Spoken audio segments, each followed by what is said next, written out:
Okay, hi, I'm Jack. I have been tasked to show you a secondary survey on a patient. This is Hartley. This is thanks to everyone that's been donating to the Student Volunteers cause.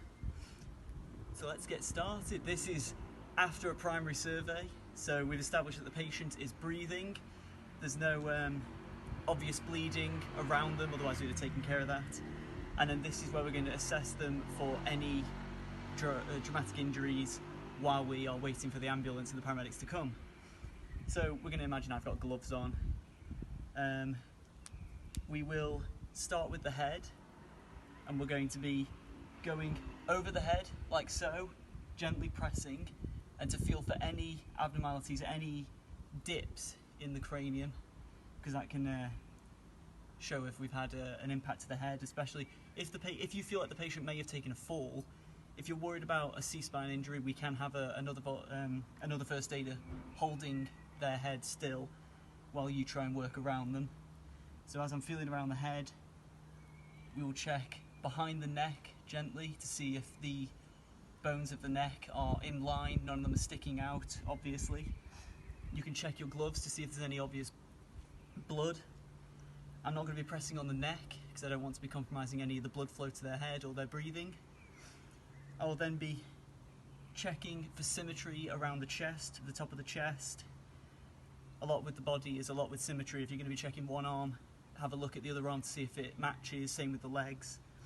I can feel and press down on his arms. If there's a broken bone, I might feel a bit of a dip where the bones are. I wouldn't be squeezing too hard, because whether the patient is unconscious or not, you're probably going to get a smack if you're squeezing really hard on their broken bones, and I don't want to get a smack, not with a face like this. And I will check the other arm, make sure there's no broken bones there. I'll then be pressing the 4 quadrants of the tummy area to make sure that it's not firm.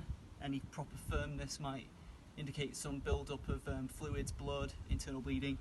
You can also just check under to check the skin. There's no discoloration of the skin. That can also indicate some internal damage.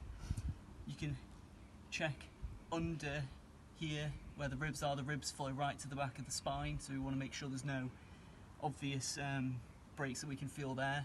You could check and watch their chest to make sure the chest is rising and falling evenly. If there's broken ribs in multiple areas, let's say they've been hit by a car, could have several fractures in the ribs here, you could have a section of chest completely separate from the rest of the ribs, and that's called a flail chest. So you can just keep an eye out for that. We'll then give the pelvis just a very gentle squeeze to make sure there's no movement. We don't want to be twisting, we don't want to be turning it at all. We will then move down the legs, same as the arms, just gently squeezing but firm enough to check if any broken bones. And then once you are happy with that, we will just wait for the paramedics to arrive. If you can make any notes of any injuries, you can tell the paramedics. And then if you come across any injuries that in the secondary survey, you can then treat them as such. So thank you for coming to my TED Talk,